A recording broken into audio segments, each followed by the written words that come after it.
Hola amigos, buenas noches, ¿qué tal están? Saludos cordiales, es martes 17 de marzo y esto es El Arca de Marisa. Iniciamos en estos precisos instantes una nueva singladura en este formato televisivo a la que todos y cada uno de ustedes están invitados. Hoy vamos a intentar acercarnos a la realidad de uno de los centros educativos más emblemáticos del término municipal de Lorca. Me estoy refiriendo al Instituto de Educación Secundaria José Ibáñez Martín y lo vamos a hacer de la mano de su director, el profesor Antonio Ortega, que nos acompaña ya en los estudios de Comarcal. Antonio, buenas noches. Buenas noches, Marisa. Bienvenido y estoy encantada de tenerte aquí. Muchas gracias de llamarme. Cuéntanos, Antonio, ¿cuándo aterrizas tú, siendo granadino, en el Instituto Ibáñez Martín? Pues yo llegué aquí en el año 93 y llegué justo al Instituto Ibáñez Martín destinado como interino y desde entonces pues he pasado por todas las facetas profesionales. Desde el 93 hasta el día de hoy, pues he sido interino, he sido profesor en expectativa, ya definitivo, he sido jefe de estudios y ahora pues ejerzo de director desde hace 6 años. ¿Y cómo me definirías ese instituto? ¿Qué crees que lo distingue, que lo diferencia del resto de institutos de nuestro municipio? Bueno, el Instituto Ibáñez Martín tiene 70 años, entonces la historia siempre pesa. Es como los abuelos, cuando te hablan con una sabiduría y una experiencia que no tiene un chico de joven, ¿no? Un instituto que tiene 10 años, 5 o 20, no puede tener esa dosis de historia, de memoria histórica que alberga el Instituto Ibáñez Martín. Si además le unimos pues que estamos en la actualidad y que todo lo que hacemos, pues lo hacemos en función del presente y sobre todo del futuro, de lo que queremos hacer, pues la suma de esa renovación, de ese intento de estar actualizado, más la experiencia que nos da muchos años de docencia. He contado esta mañana que había casi unos 30.000 expedientes, es decir, media Lorca ha pasado por Ibáñez Martín. Luego eso tiene que dar un pozo importante junto con el profesorado que también está establecido desde hace muchos años. Yo fui alumna del Ibáñez Martín hace ya unos cuantos años, la verdad. Ahí estará tu expediente si no se perdió con el terremoto. ¿¿Cuántos alumnos tiene a día de hoy este centro? Ahora mismo tenemos los turnos de mañana y nocturno y el bachillerato a distancia. Por la mañana llegamos a casi unos 1000 y por la tarde entre unos y otros bachilleratos hay unos 400 alumnos. Este año, el año pasado empezamos el bachillerato a distancia con carácter telemático. Entonces es una oportunidad para mucha gente que a partir de los 18 años sale del circuito educativo y desde su casa, a pesar de que, aunque esté trabajando, podría hacerlo. Ahora cuando el proceso de admisión se inicie, pues la gente puede pensar que esa es una buena oportunidad para reciclarse tal y como están los tiempos. ¿Y esa cantidad importante de alumnos a los que aludías, de qué nacionalidades son? Pues aparte de los lorquinos, españoles y demás, sí hay un tanto por ciento. Está sobre el 10 o el 12% de alumnos de otras nacionalidades. Creo que contamos el año pasado, cuando hicimos la matrícula, contamos sobre unas 28 nacionalidades, pero básicamente proceden o bien del Magreb o bien de la zona de Ecuador y Colombia. Y ahí no hay muchos alumnos que procedan de los países del este. ¿Hay o han surgido problemas de convivencia? Los problemas de convivencia, pues, como los de cualquier instituto de 1000 alumnos con 18, ¿no? De 12 a 18 años, no tenemos problemas de convivencia prácticamente nada de manera habitual, no hay muchos problemas a la hora de convivir y con estos alumnos pues yo creo que ha habido una buena relación. Pasa que la integración de los alumnos, la palabra integración es una palabra muy fuerte. Integración real habría que consultarlo con las familias, ver cómo son sus condiciones de vida. Esa es más complicada, yo no la veo tanto.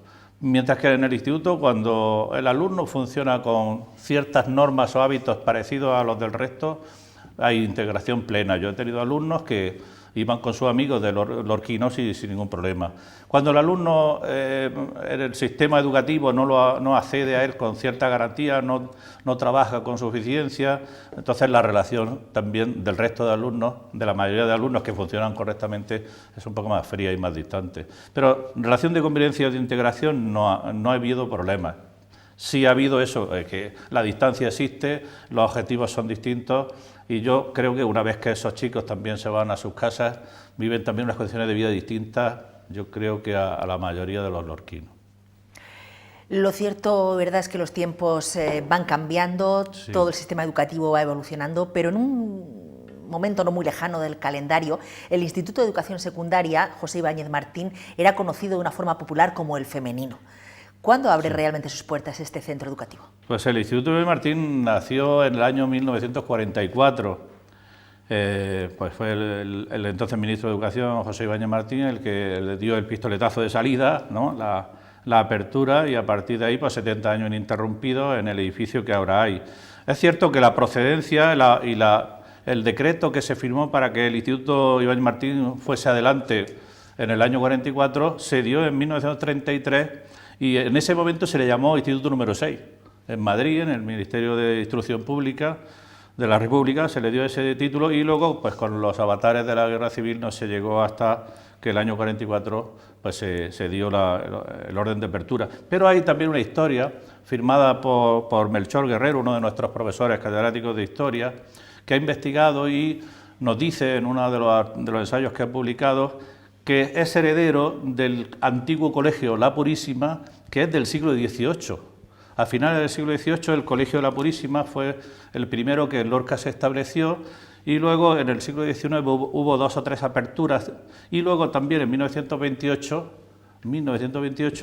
de nuevo abrió sus puertas también ya como instituto, pero tuvo que cerrar y es cuando apareció el decreto firmado en el año 33 para que luego en el año 40 el gobierno de Franco pues, le diera el visto bueno y a partir del 44 abriese sus puertas. O sea que 70 años de vigencia en el edificio, más esa herencia que nuestro profesor Melchor Guerrero ha firmado, o ha testificado o ha atestiguado en algunos artículos, pues son muchos años de experiencia y de vida. Ese centro educativo lleva el nombre de un turolense ilustre, pero unido estrechamente con el municipio lorquino, como es José Ibáñez Martín. Recordemos un poco la figura de este señor. Bueno, fue ministro de Educación y bueno, la figura de un ministro del gobierno franquista, pues es una figura controvertida a día de hoy. Nuestra comunidad educativa pues más o menos está tranquila con este asunto, pero es verdad que hay voces disonantes sobre esa historia. Este hombre pues se casó con una mujer lorquina, con alguien que era de aquí, y que pues, no sé si en parte o en la totalidad influyó para que el instituto pues se empezase a construir de los primeros de esa época. Bueno, esa familia, la mujer de José Ibáñez Martín, continúa o vive o tiene todavía descendientes en esta ciudad de Lorca y bueno, pues nosotros respetamos su historia, su herencia y es verdad que en la parte que él concedió para que este instituto fuera adelante, pues ahí está y por eso está su nombre ahí para el instituto. Hablamos de la familia de los condes de San Julián, sin ir más lejos, la hija de don José Ibáñez Martín, fue la esposa del presidente del gobierno, Leopoldo Calvo Sotelo, que pregonó el año pasado nuestros desfiles bíblico-pasionales que ya tenemos a la vuelta de la esquina. Es bueno a veces recordar, hacer memoria. Sí. Este instituto va a ser catalogado de relevancia cultural atendiendo a su valor arquitectónico y a su valor inmaterial añadido por su implantación en la sociedad lorquina. ¿Cómo va ese expediente? ¿Cómo van esos trámites? Sí. ¿Y para qué va a servir esa distinción, Antonio? Bueno, todo empieza hace algunos años ya. El anterior director, Pedro Felipe Sánchez Granados, ya me comentó la idea que desde Patrimonio de la Consejería de Cultura de Murcia pues se tenía sobre el edificio del instituto, sobre el edificio antiguo del instituto. Pero hasta el verano pasado la Asociación de Padres y Madres de nuestro centro, y también con el apoyo sobre todo el Departamento de Educación Física y algunos otros departamentos, el claustro dio su visto bueno y el Consejo Escolar también, pues a raíz de los problemas del terremoto y de los problemas del gimnasio, de nuestro gimnasio, pues hicieron la solicitud, fue la AMPA la que hizo la solicitud a la Consejería de Cultura, que era antes Consejería, ahora está unida, una Dirección General unida a la Consejería de Educación. Y en septiembre salió la orden de que se incoaba el expediente y ahora creo que está ya en la segunda fase, ha pasado ya la primera y está pues, en vista a que en unos meses se pueda declarar, por lo que tengo entendido, se pueda declarar con bien de interés cultural. Pues por eso precisamente, porque el edificio y el edificio también del gimnasio, son obras de carácter histórico, tienen una cultura detrás que no es solo el edificio, es los 30.000 alumnos que han pasado por allí, los miles de lorquinos, familiares y amigos que lo conocen, y la unión la conjunción de esas dos cosas, lo humano y lo físico, ¿no? Y la obra en sí, que también es relativamente interesante, pues hace que eso se vaya a conceder. Ha visto Patrimonio, la Consejería de Cultura, que eso tiene visos de ser un edificio histórico y que hay que conservar. El Ibáñez Martín tampoco salió ileso de esos temblores de tierra del miércoles 11 de mayo de 2011.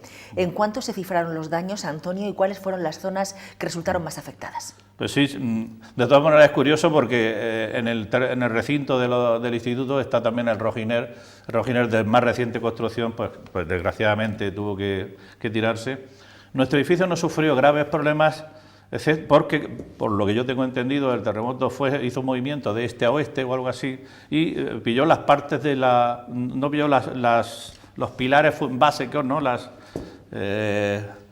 paredes frontales y de los pasillos importantes que van de este a oeste, y entonces pudo conservarse la estructura básicamente. Los tabiques de la aula sí se quitaron, se han cambiado completamente nuevas, se hizo un refuerzo de hierro y de hormigón armado y demás en las zonas de los laterales para controlar, para contener el edificio, muchas pruebas de carga suficientes para que aquello tuviese seguridad. Y sí, es verdad, creo que llegó a los 3 millones de euros el arreglo, que como los lorquinos saben, pues nos hizo trasladarnos durante prácticamente un año a varios institutos, entre ellos... Claro, eso quería saber, sí. ¿Cómo ha sido esa travesía del desierto, esos meses en los que habéis tenido que estar trashumantes de un centro a otro? Pues es una experiencia interesante porque de tener tu casa a no tenerla, como todos los lorquinos que le ha pasado eso, es una historia difícil porque te quedas con, no sé, con una mano delante y otra detrás y un bolso con cosas, ¿no? Entonces nosotros no teníamos el historial de los alumnos, teníamos solamente algún libro de texto y 4 cosas más, ¿no? Pero afortunadamente pues llegamos a lugares donde fuimos muy bien acogidos. Básicamente el San Juan Bosco, el Instituto San Juan Bosco, por la tarde nuestros alumnos pequeños de la ESO pues allí andando hacia allí, y la verdad es que fue ejemplar. Estuvimos también en el Instituto de Purias, que los alumnos del bachillerato nocturno, muy bien también, y estuvimos también por la mañana compartiendo lo que quedó del edificio que era la antigua Escuela de Idiomas del Instituto Rojiner, que esa no se tuvo que demoler. Por tanto, estuvimos en 3 sitios a la misma vez. Yo recuerdo que tenía horario de 8 de la mañana a 10 de la noche, pero fue una historia, a mí creo que me hizo más fuerte o más sabio o más experto, y para entender la vida como que las dificultades pues hay que superarlas y que todas se pueden superar y salir adelante, excepto pues la desgracia de las 9 personas que no pueden contarlo. Claro, porque en esa puesta en común que me refiero, que imagino que habéis tenido que hacer en más de una ocasión todo el claustro de profesores, ¿qué enseñanzas habéis sacado de esta catástrofe natural? ¿Qué os ha aportado a nivel humano y a nivel profesional? Sí, yo creo que básicamente experiencia y sobre todo entender que incluso de las dificultades se pueden sacar cosas provechosas. Yo recuerdo, por ejemplo, como anécdota, una cosa curiosa que hemos comentado bastantes veces después, y yo lo he hecho público también alguna vez, y es sobre todo el tema del timbre. En los institutos estamos acostumbrados a funcionar a base de timbre, ¿no? Entras en la clase cuando toca el timbre y sales cuando toca el timbre. Bueno, pues en esos meses no tuvimos timbre. Entonces, estaban en algunos casos un poquito más desorientados los profesores que los alumnos. Los alumnos fueron ejemplares, extraordinarios. Nosotros nos sorprendíamos cuando en el punto exacto de terminar una clase y empezar otra, veíamos como los alumnos preparaban las cosas para irse y se iban, como teníamos que trasladarnos de un sitio al otro, se iban con una tranquilidad y un orden de horario que a nosotros nos causó pues una impresión gratísima. Incluso llegamos en algún claustro a pensar en no ponerlo. Lo que pasa es que bueno, los inconvenientes son de otro tipo y luego los chicos nuevos que van viniendo pues también necesitan adaptarse. Pero aquello nos dio, nos dio la moraleja o nos dio la enseñanza de que tenemos que contar con ellos. Es decir, yo creo que los jóvenes se portaron tan bien y con tanto tranquilidad y con tanto respeto y maneras de convivir que, bueno, pues que nos enseñaron a ellos a nosotros también mucho, y nosotros pues vimos que podíamos dar clases en muchas condiciones que fueran las dignas, las adecuadas. Por cierto, una curiosidad. ¿Hacéis simulacro del terremoto? ¿Enseñáis a los alumnos cómo se debe actuar en caso de que la tierra tiemble? Pues claro, tenemos, aparte de que desde la Consejería de Educación pues tenemos una normativa que nos obliga a hacer al menos una evacuación, una simulación de evacuación anual. Pues nosotros creo que llevamos este año 3 y pues lo hemos hecho distintos tipos de evacuaciones, desde pues incendios, terremotos, Es que la vida es complicada y puede parecer por cualquier sitio, cualquier desastre. Los alumnos saben, pero tenemos que seguir en esa tónica de ir insistiendo. Hemos llamado a emergencias que nos han asesorado. Hay un coordinador de riesgos laborales que es el que lleva el seguimiento. Tenemos un plan de evacuación completo que tiene pues, la policía y la consejería y nosotros. Y tenemos pues prácticamente una información sobre todo a los profesores, en los claustros, en las reuniones, así lo decimos, de cuáles son los pasos que tienen que seguir. Pues lo que pasa es que claro, cuando llegan las situaciones reales, pues las cosas pues, son más difíciles de asumir, pero creo que el hábito ya lo empezamos a tener. Y una vez superada esa crisis sísmica, Antonio, ¿a qué retos os enfrentáis diariamente? ¿Cómo es vuestro día a día? Pues el día a día de cualquier instituto, yo siempre digo que cuando pasa uno por la calle no ve nada, parece que allí no hay nada ni se mueve nada, y se mueven 1000 niños y 90 y tantos profesores. Pues tenemos una convivencia, pues como la vida de una casa, constante y fluyente, ¿no? Los alumnos se trasladan de unas clases a otras, según el tipo de clase que sea o de la materia, los profesores van de un sitio a otro, y hay una vida, una ebullición impresionante, pero es verdad que nos ha tranquilizado, yo creo que nos ha relajado un poco aquellas desgracias, nos ha enseñado a funcionar con bastante tranquilidad. Ahora volvemos de nuevo a los chicos nuevos que entran, que no han vivido con tanta intensidad aquella historia, eran muy chicos para entenderlo del todo, y ahora pues de nuevo empezamos a volver otra vez a aquella normalidad, pero ha habido unos años, realmente los 2 o 3 años siguientes, es que no se oía una mosca en los pasillos, no se oía una algarabía, ¿no? Había como los niños tampoco hablaban, los chicos no hablaban del tema, lo habían asumido y entonces funcionaban a sus tareas, a su trabajo con una capacidad de convivencia y de comprensión del tema importante. Y entonces, pues a partir de ahí, pues nos dedicamos a seguir dando clases, que es nuestra función, para prepararlos para la vida y para el conocimiento y para la universidad, si es posible, ¿no? Porque la mayoría de nuestros alumnos, pues, quieren hacer bachillerato y de ahí, pues, saltar a los estudios superiores, básicamente universitarios. ¿Y qué inquietudes te transmiten tanto profesores como alumnos? ¿Qué te demandan, qué te solicitan? Pues hay de todo, ¿no?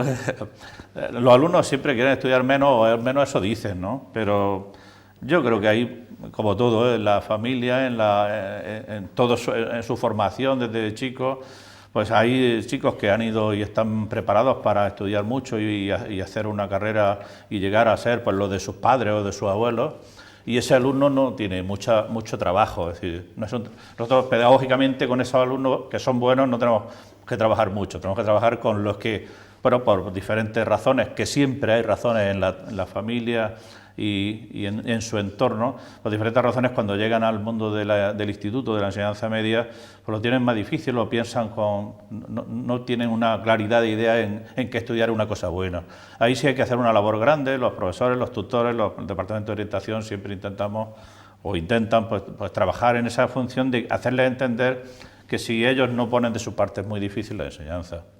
¿Qué porcentaje de éxito, de aprobados, para entendernos, tiene el Ibáñez Martín? Sí, bueno... Si por éxito se considera aprobar, claro. Ya.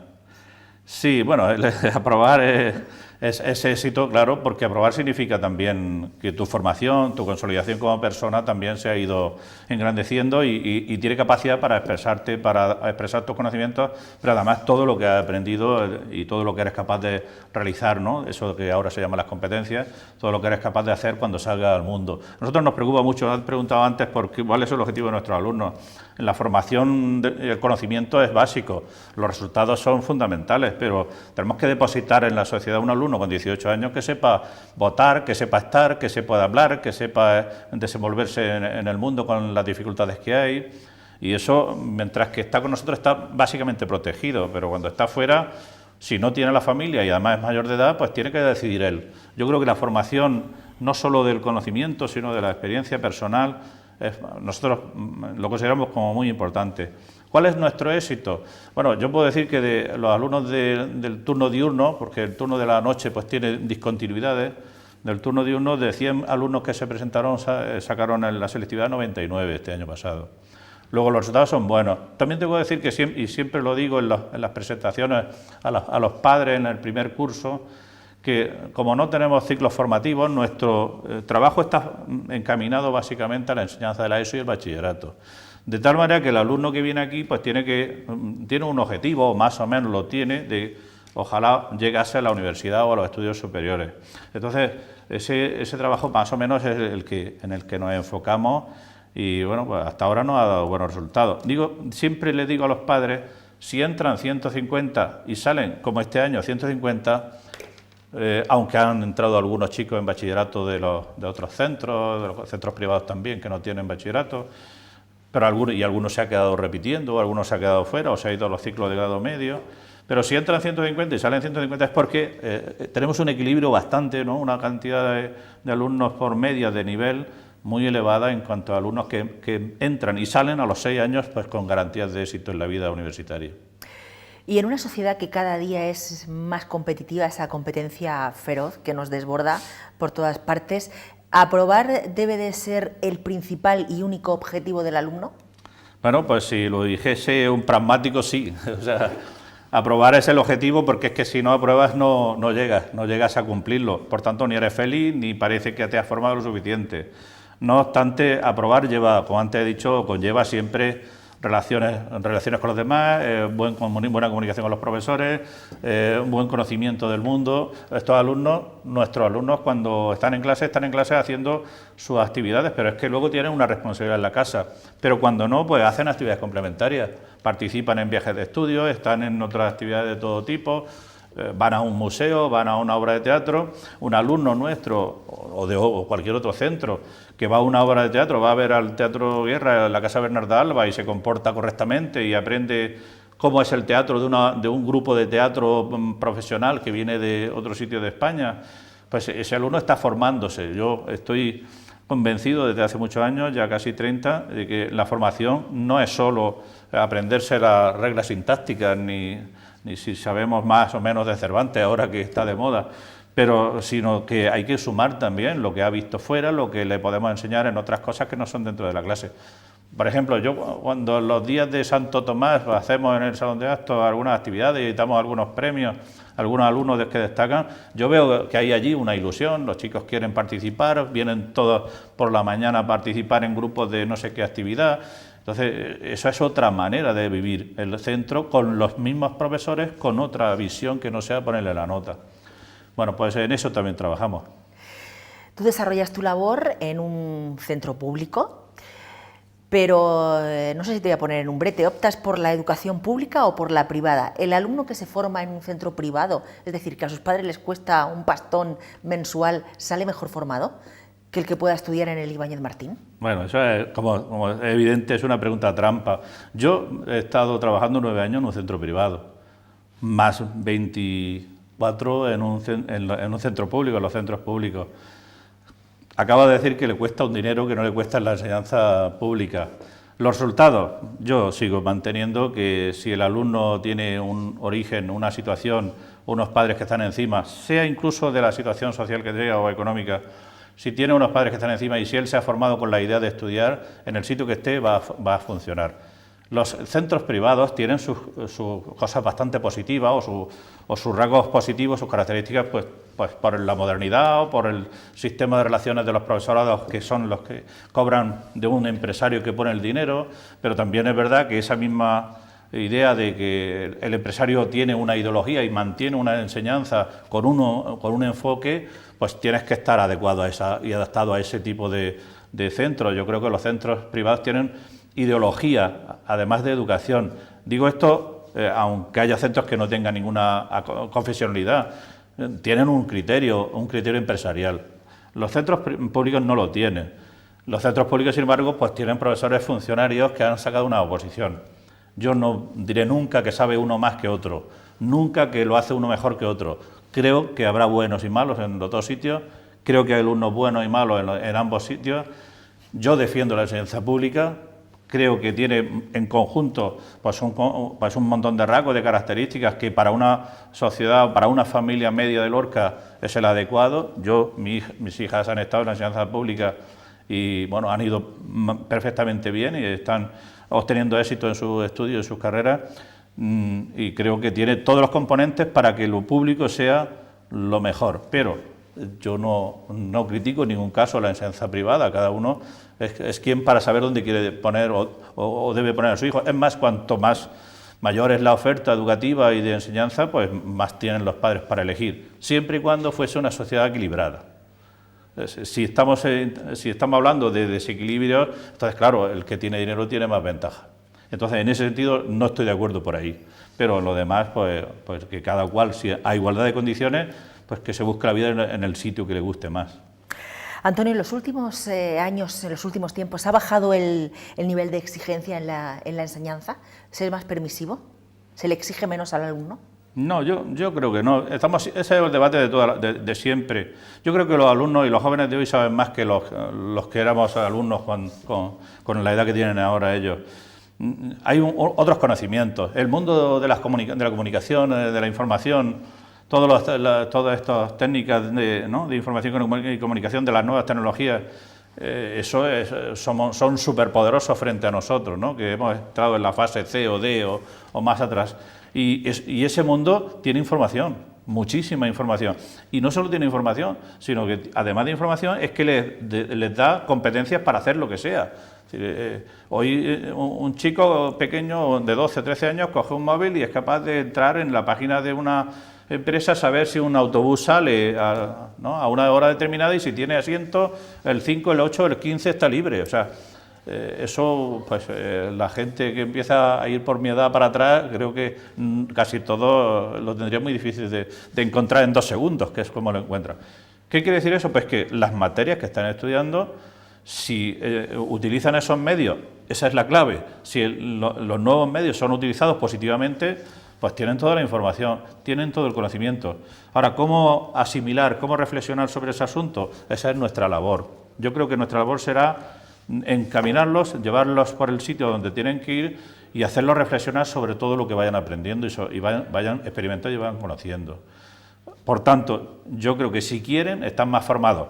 Si no quieren, pues tendrán una cantidad de lugares para los que acceder y no sabrán a qué coger, a dónde ir, porque no sabrán qué quieren. Yo creo que para saber qué quiere uno tiene que reflexionar primero y asimilar algunas cosas. Por eso es tan importante el conocimiento. El otro día lo decía Pérez Reverte en una entrevista. Si no sabemos, no podemos decidir. Tenemos primero que aprender, conocer pues todos los datos de todas las disciplinas humanísticas, científicas, todos los posibles. Y a partir de ahí, pues dedicarnos a nuestras cualidades mejores, ¿no? Pero sin ellas yo no lo veo posible y será una sociedad bastante superficial y banal. Te estoy escuchando, Antonio, y estoy pensando que qué mayor me estoy haciendo. ¿Se sigue suspendiendo a los alumnos en el Ibáñez Martín por no colocar correctamente los acentos o por tener faltas de ortografía? No, ahí las normas de ortografía, otra cosa, has dicho antes, si somos más suaves en el trato y en varias cosas de ese tipo, pues también en la ortografía, en la expresión. Es verdad que hay una suavización, una relajación, pero bueno, también hemos oído a García Márquez hablar de que hay que relajar la ortografía. Yo soy partidario de que la ortografía se aprenda, pero no se aprenda a base de martillazos, se aprenda bien, se aprenda con cariño y con alegría y explicando por qué las cosas hay que hacerlas bien. Y no soy tan estricto en ese sentido, porque hay palabras que, hombre, claro, el cómo con acento y el cómo sin acento no es lo mismo, ¿no? Pero hay que enseñarlo y enseñarlo con 2 ejemplos prácticos para que el joven aprenda a distinguir. Y ahí entrará, por ejemplo, la etimología de las palabras, por qué unas llevan B y otras V, por qué unas llevan H y otras no. Si uno explica esas cosas, pues el buen alumno lo entiende. Si el mal alumno no va a entender nada, ¿no? Por mucho que le intentemos meter. Pues entonces el que es un alumno normal o bueno, pues sí lo va a ir asimilando. Yo las medidas extremas siempre huyo. ¿El profesor ha perdido autoridad? Pues entendida como autoridad en el régimen anterior, en el régimen franquista, sí, o en el régimen, ¿no? En el mundo en el que el régimen sea un régimen autoritario. Yo no soy ya de la época franquista, a mí me cogió ya en plena... No, me refiero a que autoridad... democracia, y recuerdo perfectamente que tratábamos a los profesores de usted, sí. Don Pedro, Don José... Sí. Sí, pero si a nosotros no nos trata un alumno de usted, pero sí nos habla con corrección, yo no lo veo tan mal, ¿no? Yo lo que veo mal es que no nos respete, nos diga o nos trate o nos diga como nos diga, sino que pase de nosotros o entienda que lo que nosotros decimos es un rollo y no tiene nada que ver con su vida y que no le vamos a enseñar nada. Eso es lo que más miedo me da. Pero en general, los alumnos, su comportamiento es bastante correcto. Es verdad que la figura del profesor no es la autoritaria, o no es, para empezar, no es la autoridad que antes se tenía, ni contigo ni conmigo, que soy mayor. Pero yo veo alumnos que cuando llegan a los despachos, cuando llega el profesor, su comportamiento es correcto y en muchos casos le dicen de usted y otros pues le dicen de su nombre si ese profesor a lo mejor es más joven, que siempre ha pasado. Ahora, no me gusta la autoridad en el sentido autoritario, en ese sentido peyorativo, y sí me gusta la autoridad entendida, bien entendida. El profesor tiene que ser el profesor, el alumno tiene que saber dónde está y quién es el que lleva y rige la clase. Estamos hablando de alumnos, largo y tendido, pero me gustaría también hacer un repaso por ese plantel de profesores que componen a día de hoy el claustro del Ibáñez Martín. Cuéntanos, ¿qué equipo te arropa? Pues el Ibáñez Martín es un instituto que lleva tantos años dando clases en el centro de Lorca, que ha sido un centro de llegada de profesores que se han querido quedar. Prácticamente el 80%, 80 y tantos por ciento son profesores definitivos en el centro y durante bastantes años. ¿Qué sucede? Bueno, pues que hay una homogeneidad, una homogenización en la enseñanza, hay un conocimiento y una experiencia del centro y del trato con los alumnos y con el tipo de alumnos pues bastante adecuado, y yo creo que eso desde ese punto de vista es positivo. Hay también 12 o 14 catedráticos, hay niveles de profesorado bastante altos, de conocimiento y demás. Entonces, pues el profesor que tiene experiencia y que tiene un nivel académico bueno, pues debe hacer las cosas bien, ¿no? Yo creo que esa es una de nuestros rasgos positivos. Nosotros tenemos 5 grupos de bachillerato en primero y 5 en segundo en la mañana. Es decir, son grupos grandes, son grupos de más de 30 alumnos, y entonces el bachillerato requiere una formación y una solidez para darle clase a los alumnos, porque es que luego llegan a selectividad o luego llegan a la universidad y vemos los resultados. El alumno que vuelve a los 4 años, a los 5, con un título, con un grado, pues sabemos que ha tenido un funcionamiento correcto y que lo que hacíamos lo hacíamos bien. Es verdad que a lo mejor el que no triunfa por ahí no viene a vernos, pero la mayoría de los datos que tenemos es que... Pero seguro que os recuerda. Yo creo que todos los alumnos recuerdan su instituto. Cuando hacemos la despedida, hacemos un librito donde se escriben algunas palabras. Muchas veces se ha recordado, ¿no?, que ese libro, unos años después, el chico o la chica que ha vuelto a vernos a hacer las prácticas, los másteres, etcétera, que esa es una buena señal, ¿no?, que soliciten el mismo centro donde estudiaron, pues nos recuerdan, hay que ver los años aquellos, qué bonitos. Pues yo creo que todos los que hemos pasado por un centro, por un instituto, y que hemos ido medio bien, incluso yendo no medio bien, porque si no ha hecho las cosas bien desde estudio, ha hecho otras cosas bien, o regular, pero te ha divertido, ¿no? Yo creo que es una etapa maravillosa. De los 12 a los 16, 18 años, lo que se recuerde se va a recordar con cariño. Los profesores somos realmente un poco protectores, a lo mejor no tanto como en la escuela, porque la edad es distinta, pero somos muy protectores. Entonces el niño se siente como en un colchón, muy cómodo para estar ahí durante esos años. Cuando nosotros le decimos, el año que viene os tenéis que buscar un piso, tenéis que buscar compañeros, tenéis que buscar universidad, vuestros profesores de la universidad no os van a conocer por lo menos los primeros meses, y a los 2 o 3 meses alguno viene y dice, yo me hubiera quedado aquí, ¿no? Yo creo que el instituto es un lugar casi familiar. En el Ibáñez Martín desarrolláis además una serie de actividades que trascienden más allá de las paredes de San Diego, como es ese prestigioso certamen literario María Agustina. Si te parece, Antonio, vayamos a la génesis y recordemos a todos los amigos del Arca quién fue María Agustina Martínez Gómez. Pues María Agustina Martínez Gómez fue una profesora de aquel centro, de este centro, del Ibáñez, y pues malograda muy joven, creo que fue en el año 71, 72, y a partir del 74, pues los compañeros, especialmente los compañeros y familiares y algunos alumnos, pues decidieron que algo había que hacer para recordar, para conservar la memoria y la huella de esta profesora en su trabajo. Parece que todos los que la conocen, con los que he podido yo hablar, sus 2 hermanas han estado en el centro y nos han hablado algunas cosas, Pedro Felipe, Pepe Quiñonero. Quienes conocen a esta profesora, quienes la conocieron, pues hablan maravillas de ella.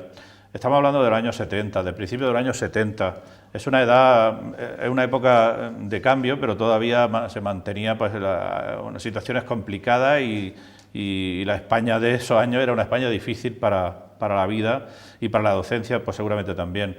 Y su carácter, su animosidad, su afabilidad, su manera de animar y de estimular a los alumnos parece que era excepcional, ¿no? Y yo tengo que recoger el testigo, yo no conozco, pero sí es lo que me han hablado.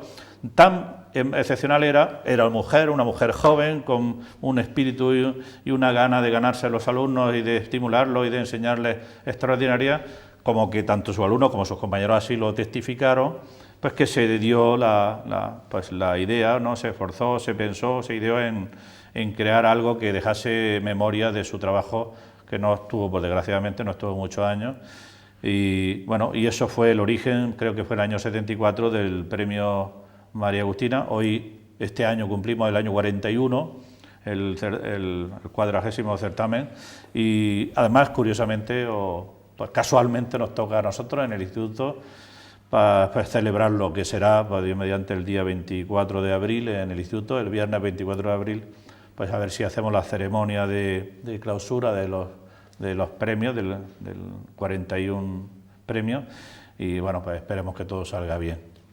Bueno, pues ahora esas obras que han ido concursando en este prestigioso certamen literario María Agustina se recopilan concretamente desde el año 2007 al 2014 en este libro, Premios Literarios María Agustina, un volumen que ha presentado el catedrático de Lengua y Literatura del Ibáñez Martín, don José Quiñonero Hernández. ¿Qué destacarías de este libro que tengo en mis manos, Antonio?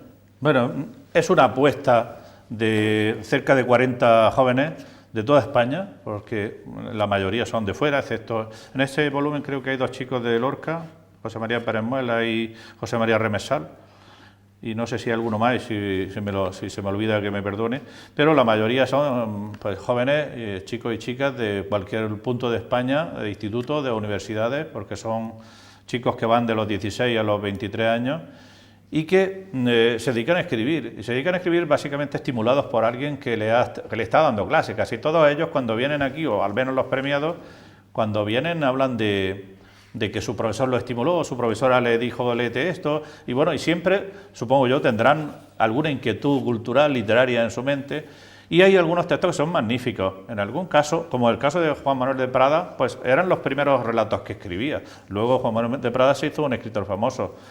Javier Vela, creo recordar también, es decir, hay algunos de ellos que pues, dentro de nada, pues lo mismo están en la cresta de la ola literaria, y yo creo que eso es importante, pero lo importante es que si 200, 250 o 300 jóvenes miran a Lorca, miran este certamen, leen en la página de internet donde pone certamen María Agustina, pues por el estímulo y la creación literaria en los jóvenes a partir del estímulo creado por una figura de una docente, una profesora como fue María Agustina, pues yo creo que cumplimos con nuestro objetivo y honramos la memoria de María Agustina, sobre todo el esfuerzo. Eso es para mí seguramente lo que ella dejó más, porque no la conocí en vida, el esfuerzo de miles de profesores aquí y en todos sitios que intentan no solo enseñar la sintaxis o la literatura del siglo de oro, sino también la fase de creación, de inspiración de unos jóvenes que están ahí, que están verdes, que tienen que madurar y que a lo mejor pueden sacar cosas de ese mundo para transformarlo y hacerlo mejor. A mí, si en algo yo creo que nos preciamos los docentes es que podamos sacar, si yo tuviera un alumno que fuese escritor, yo sería feliz, porque es el objetivo final de un trabajo que llega hasta un punto, es prepararlos para un mundo superior de estudio de lo que sea, pero si consiguen el éxito en el ámbito de la literatura, un profesor de literatura, pues se sentiría absolutamente feliz. Yo creo que es lo que más valoro del certamen María Agustina, la participación, porque hay un estímulo detrás, que es de un conjunto de personas anónimas, que son los docentes, que están intentando enseñar algo más que la propia asignatura. Pues Antonio Ortega, ha sido un placer tenerte esta noche aquí y rememorar aquellos años felices en los que yo fui una de esas 30.000 lorquinas y lorquinos que pasaron por este centro educativo. Guardo además un recuerdo maravilloso de algunos de mis profesores, Pedro Felipe, Concha Ibáñez, Rosalía Sala, en fin, tantos y tantos.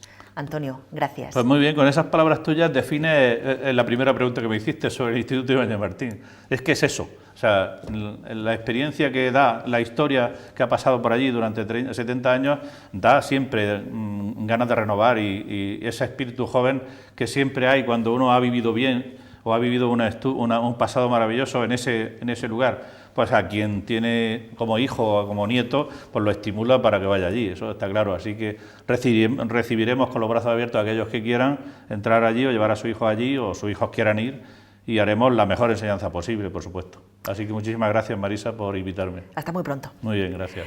Amigos, llegados a este punto de la noche, vamos a hacer una pausa para la publicidad. Sigan atentamente esos consejos y rápidamente continuamos Singladura aquí en el Arca de Marisa. Hasta ahora mismo.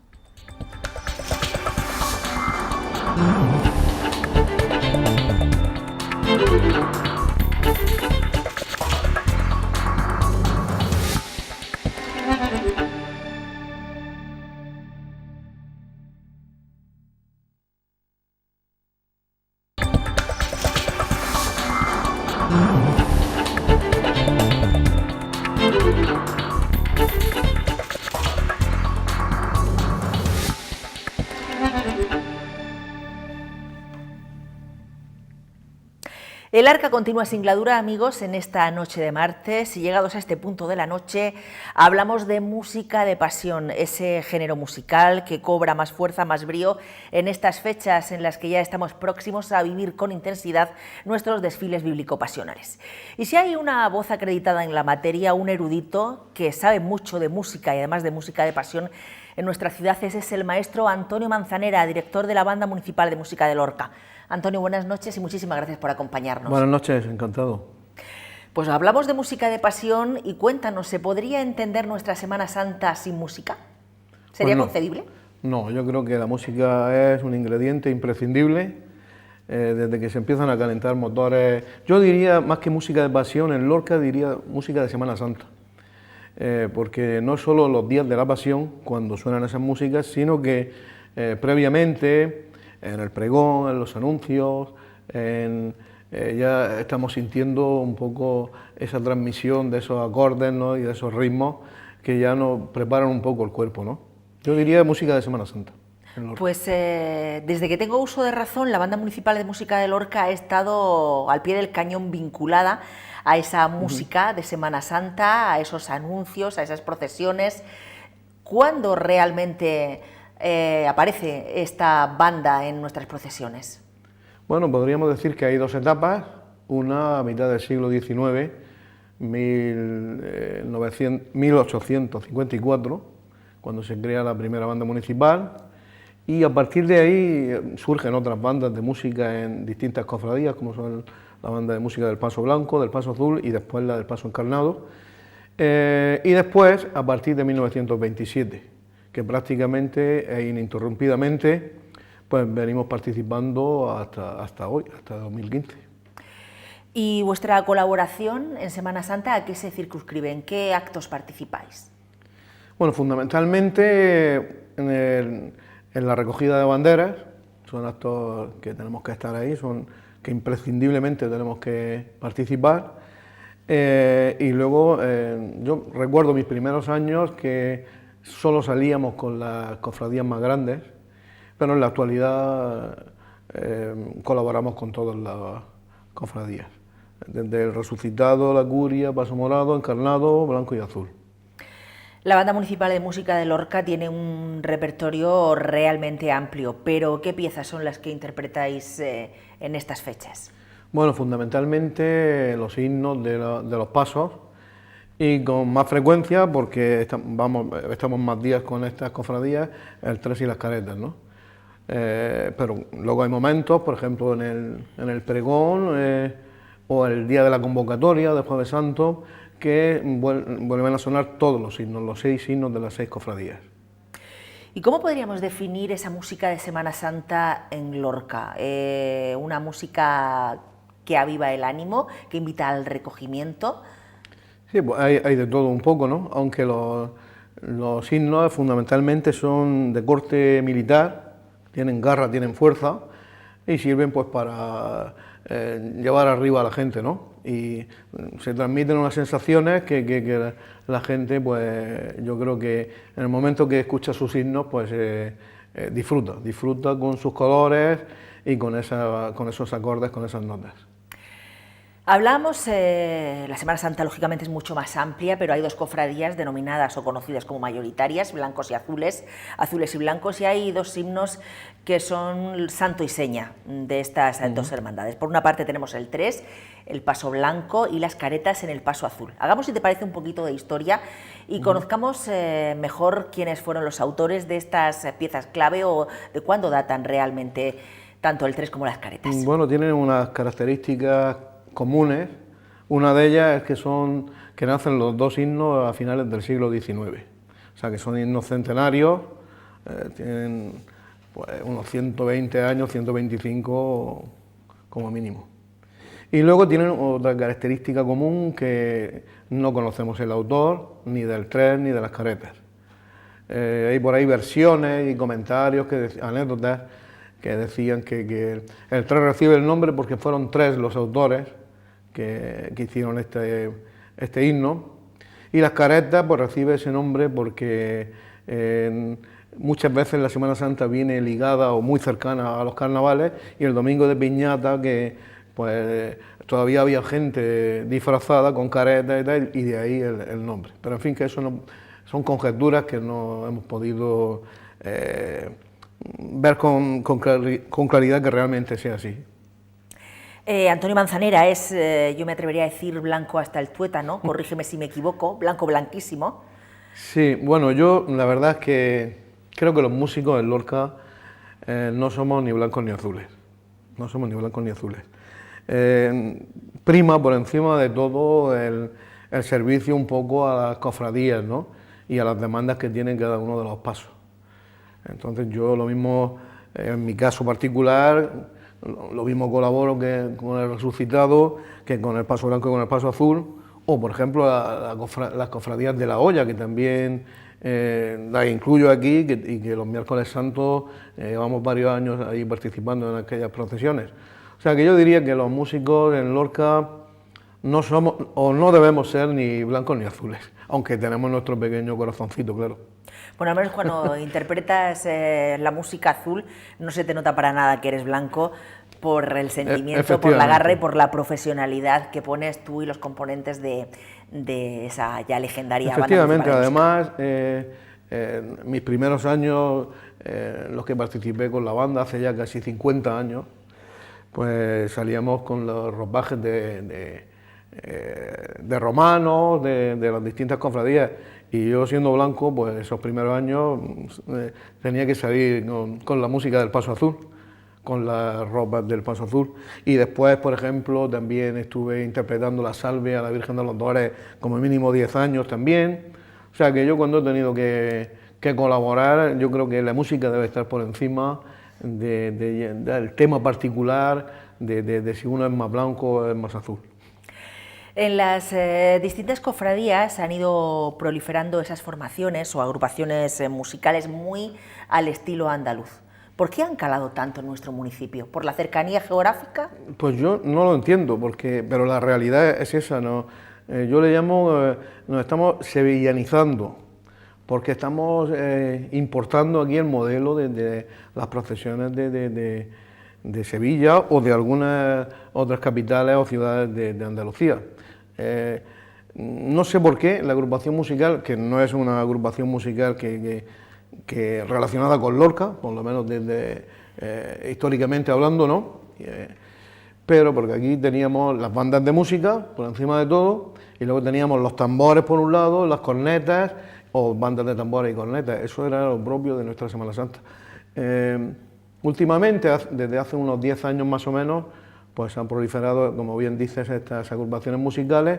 Parece que hay como una competición entre la agrupación del Paso Azul y eso, pues lógicamente induce a superarse, ¿no? Y a buscar nuevos repertorios, profundizar más, ampliar la agrupación, y eso pues está conllevando esa rivalidad pues que se quieran ir superando año tras año.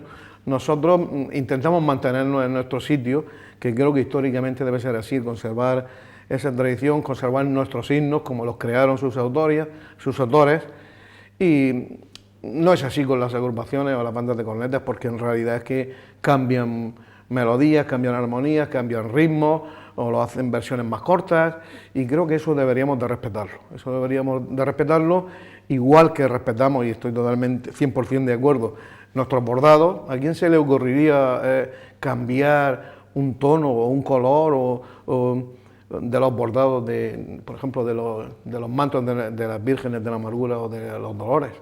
Creo que a nadie. Impensable, vamos. Impensable. Pues yo creo que las músicas, que son también patrimonio de todos, no solo de los músicos, sino de las cofradías, pues yo creo que deberíamos de tener el mismo cuidado de conservar esto tal y como las plasmaron, las construyeron, las compusieron sus autores.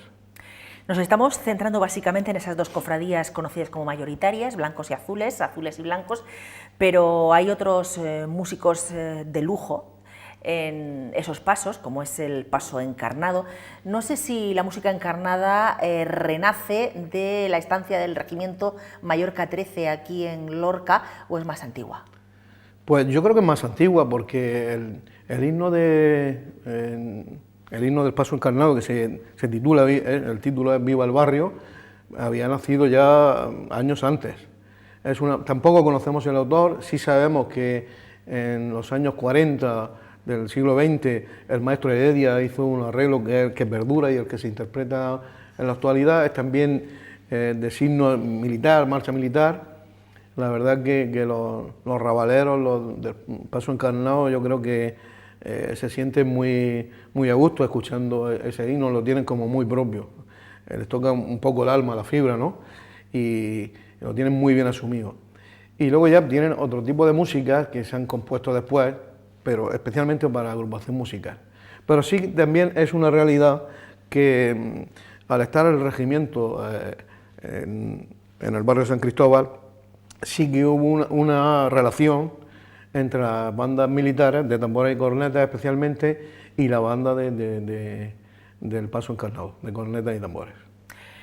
Desafortunadamente el regimiento Mallorca 13 ya no está en Lorca, pero las bandas del paso encarnado se superan año tras año y nos sorprenden con esa puesta en escena que realizan. ¿Qué crees que aportan a nuestra Semana Santa, a nuestros desfiles bíblico-pasionales? Pues le dan un colorido especial, un contrapunto muy interesante, ¿no? Como hemos dicho al principio, la música es parte imprescindible de nuestra Semana Santa.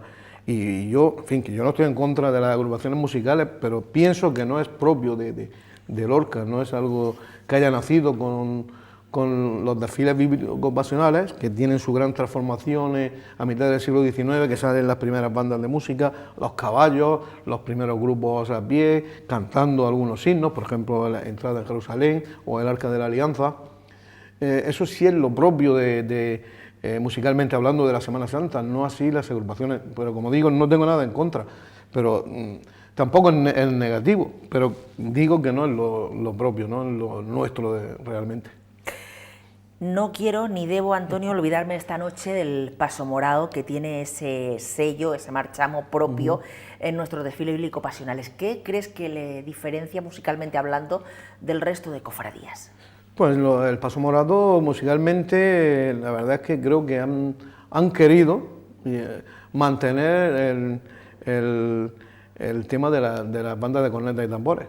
Y ellos siguen profundizando, tienen su sello propio, y la verdad que como banda de cornetas y tambores es llamativo, ¿no? Hacen versiones interesantes, bien trabajadas, pero claro, ya si nos remitimos un poco al himno, pues también hay cambios, ¿no? Hay notas que desaparecen, hay melodías incompletas y cosas que se cambian. Yo ahí no puedo estar muy de acuerdo, no solo con el himno del paso morado, sino con cualquier otro himno. Pero creo que en cuanto a su banda de cornetas y tambores han sabido guardar esa esencia, ¿no? de lo que en Lorca y en esas cofradías era la música. ¿Hacia dónde crees que camina la música cofrade en Lorca? Porque si sigue proliferando estas modelo... agrupaciones musicales, nos pintas un panorama bastante nefasto, si ya se van cambiando... Suenan bien, si yo eso no lo critico, pero digo que no es propio. Y como he dicho anteriormente, se están sevillanizando. Es que incluso los compositores sevillanos están escribiendo marchas para las agrupaciones musicales. Algunas de ellas pues se han preocupado también de ver a otros autores de la zona, ¿no? Y han estrenado marchas, pero ya con el sello y con las instrumentaciones propias de las bandas o agrupaciones andaluzas o sevillanas especialmente. Pues aquí en Lorca tenemos grandes compositores.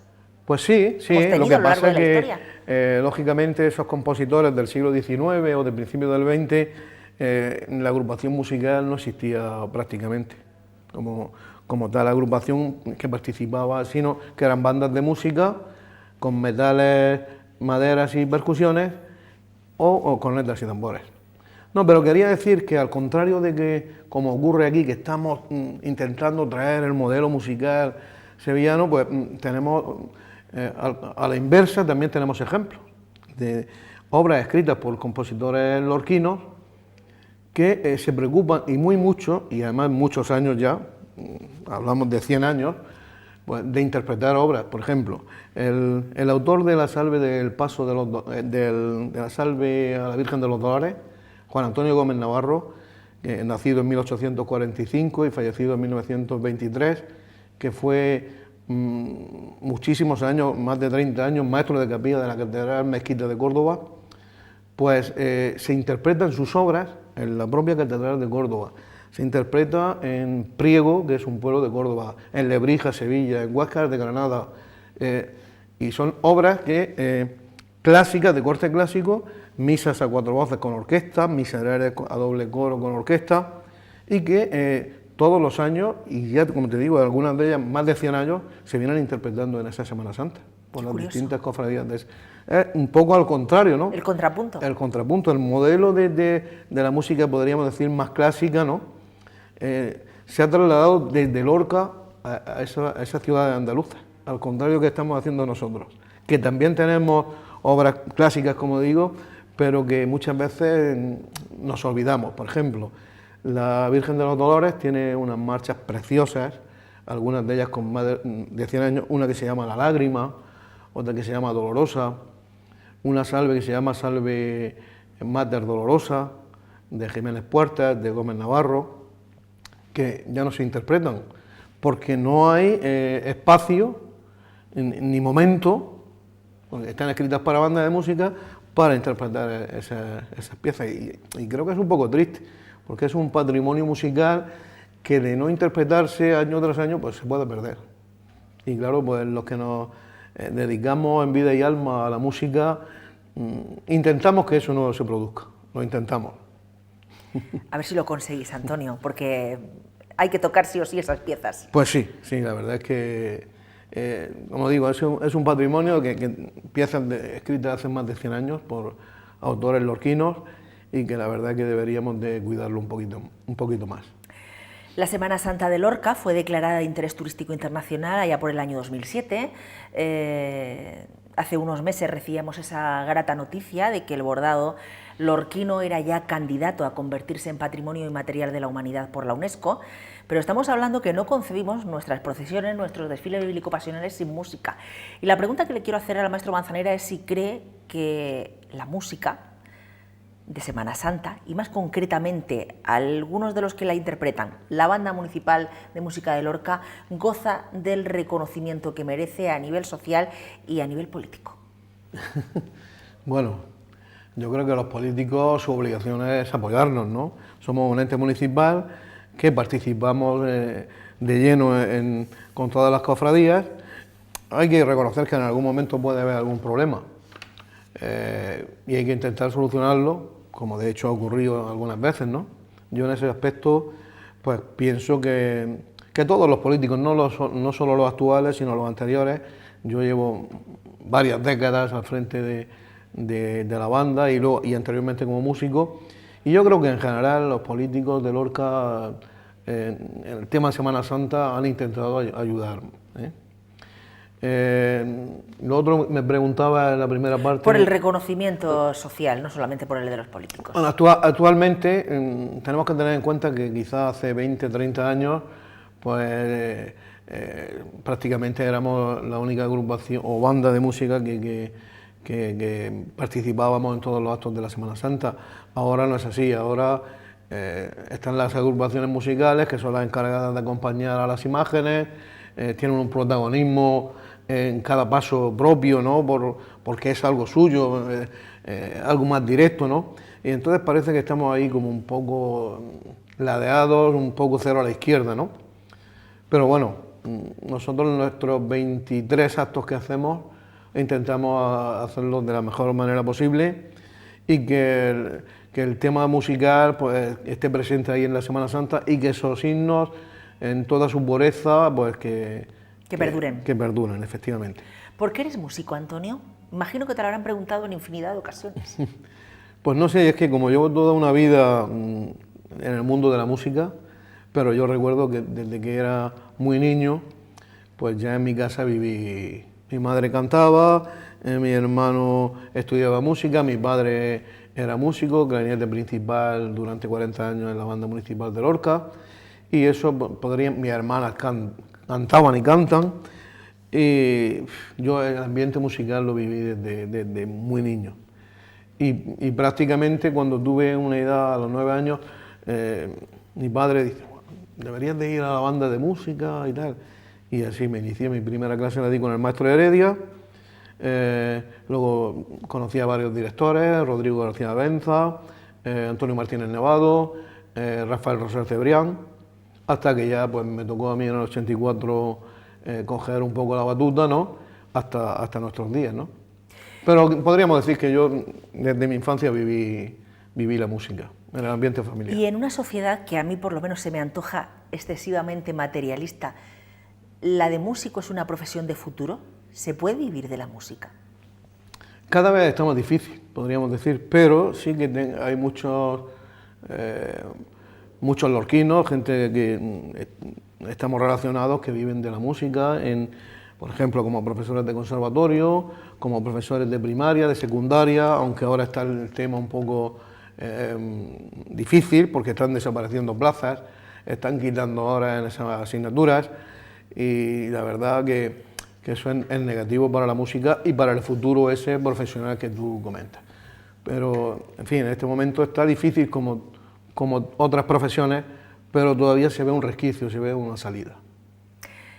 No sé si alguna vez has tenido esa percepción de que en Lorca, concretamente en algunas zonas, si no es un trabajo físico, no se termina de reconocer o no se termina de valorar el esfuerzo que uno hace o el sacrificio o el empeño que uno pone en las cosas. Me gustaría saber cómo vives, Antonio, estas fechas de Semana Santa en las que empleas tantas y tantas horas agarrado a esa batuta dirigiendo la Banda Municipal de Música de Lorca, horas que restas a la familia, horas que restas al descanso, horas que restas al divertimento. Bueno, estamos preparados mentalmente, eso es así. Y luego yo digo que hay que cultivar un poco el cuerpo, pero también el alma, ¿no?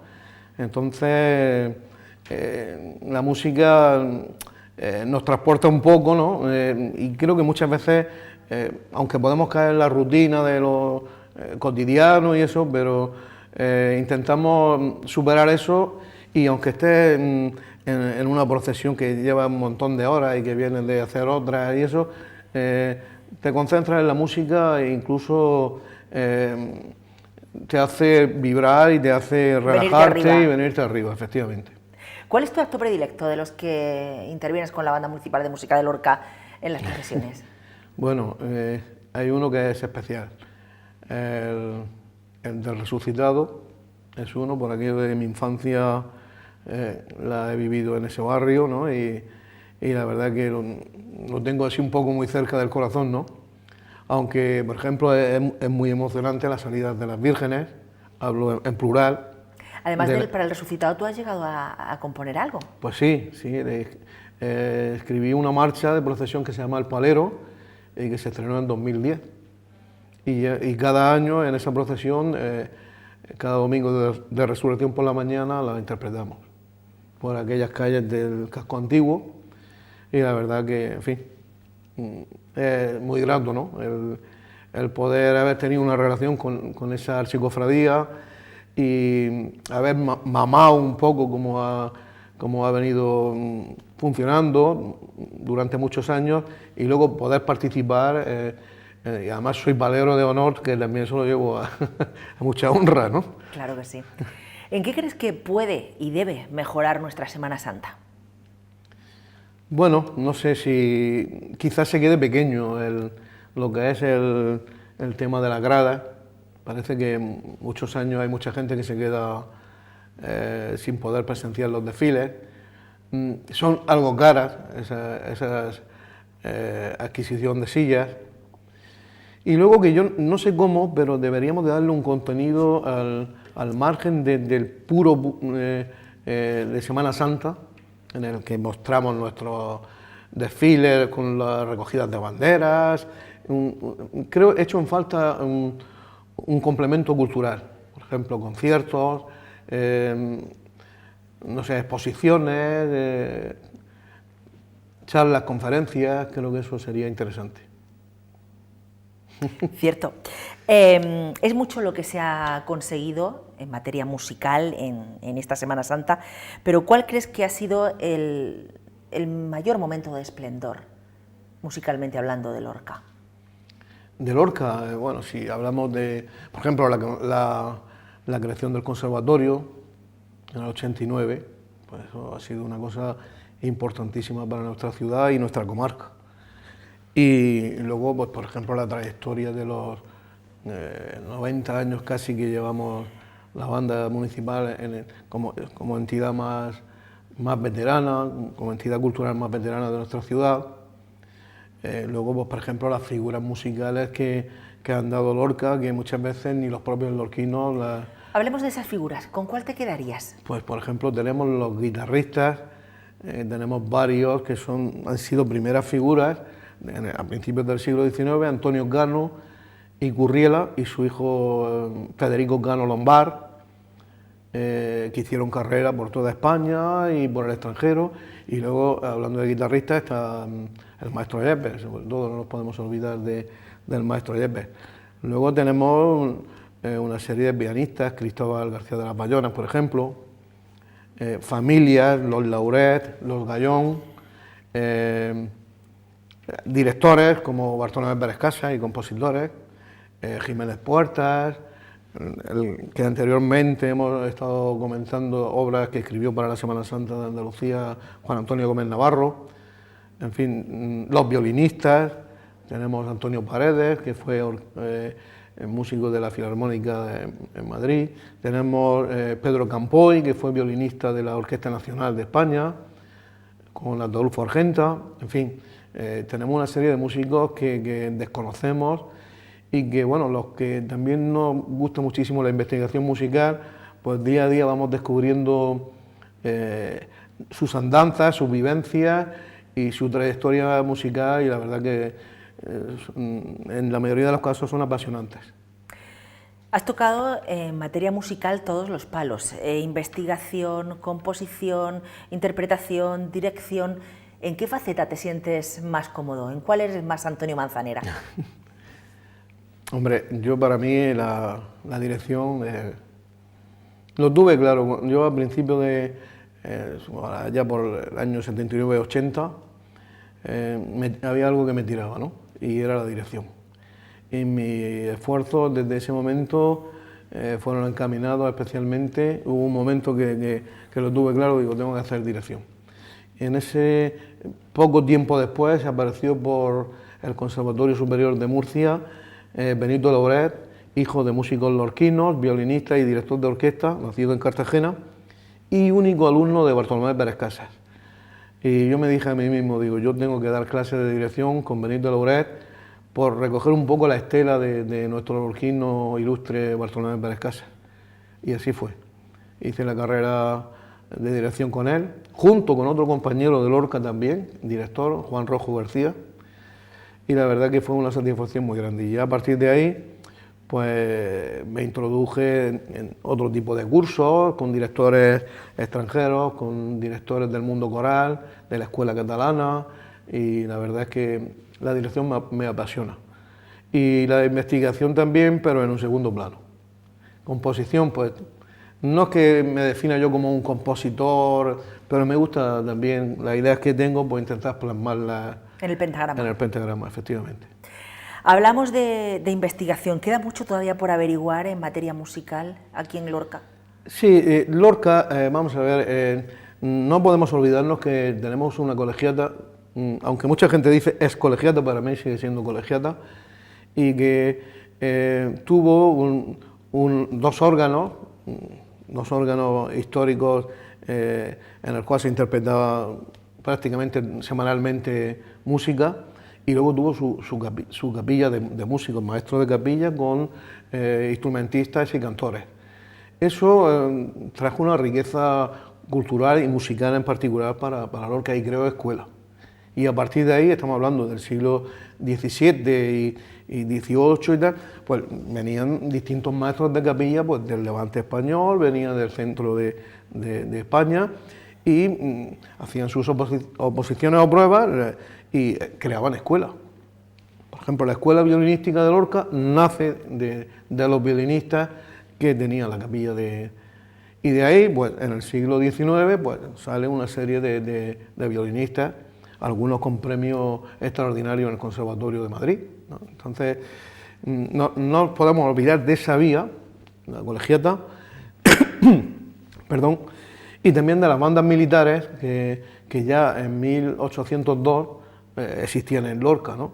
Claro, lógicamente, si hay una banda militar hay un maestro, y esos maestros se encargaban un poco de crear escuela, ¿no?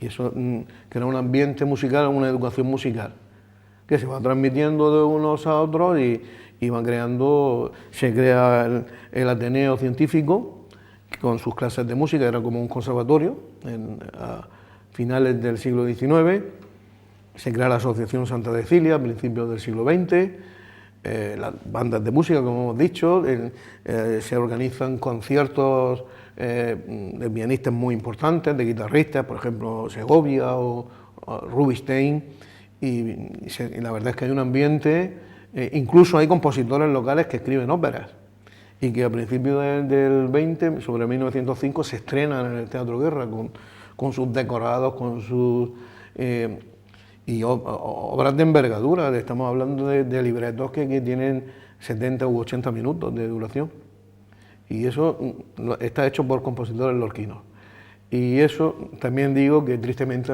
se conoce y muy poco. Hablamos del pasado, hablamos del presente de la música en Lorca, pero ¿y el futuro? ¿Hay cantera? ¿Nuestros niños, nuestros jóvenes sienten inquietud por el mundo musical? Pues yo creo que sí hay cantera, y además yo digo que ahora mismo nuestros jóvenes lo tienen más fácil que nunca en ese sentido, porque cuando yo empezaba a estudiar, pues teníamos nuestro maestro de la banda de música y poco más, alguna clase de algún maestro particular. Por ejemplo, estaba don Marcelino Pastor, que impartía clases que fue un gran pianista de piano, o después el maestro Heredia, Andrés Demetrio y Reverte Pastor, que fue otro pianista y organista y compositor, y poco más. Y ahora mismo pues tenemos unos recursos. Ya de por sí en las escuelas se puede hacer una introducción a la música. Y luego tenemos, pues, en Lorca concretamente, nuestro conservatorio con unos 500 alumnos y con 30 y tantos a 40 profesores de distintas especialidades, y luego tenemos nuestra escuela municipal de música con 400 alumnos y 12 o 13 profesores también. Quiere decirse que tenemos muchos más recursos para que no solo nuestros niños, nuestros más jóvenes, sino que también para adultos. Existen clases que cualquier persona que quiera, que tenga curiosidad por conocer y profundizar en la música, tanto en el lenguaje musical como en algún instrumento, pues creo que. Y luego hay también las escuelas privadas.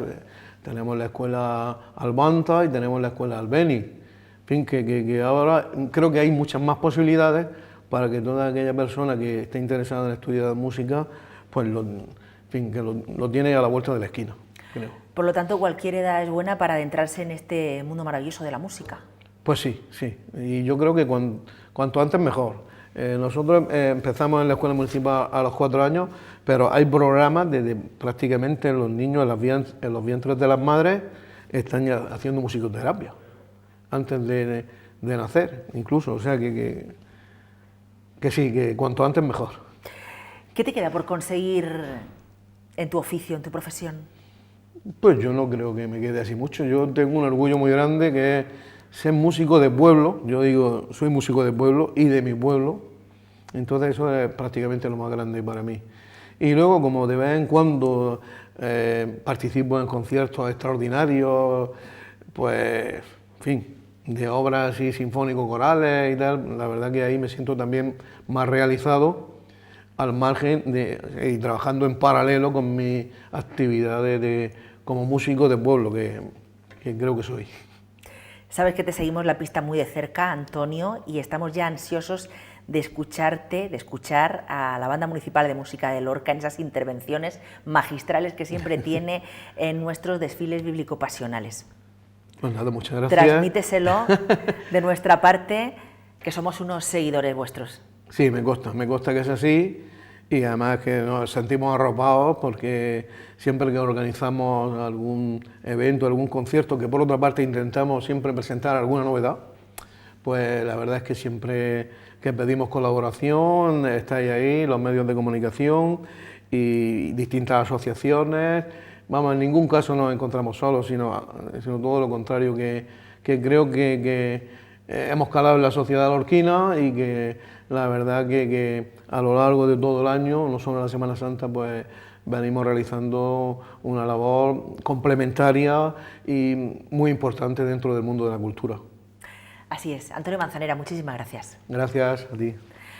Amigos, aquí ponemos el punto final al arca de esta noche, pero les emplazo a una próxima cita. Se hará ya la semana que viene, el martes que viene. Ya saben que el jueves no tenemos arca, es festividad de San José y no venimos a trabajar. Hasta la semana que viene, buenas noches y feliz descanso.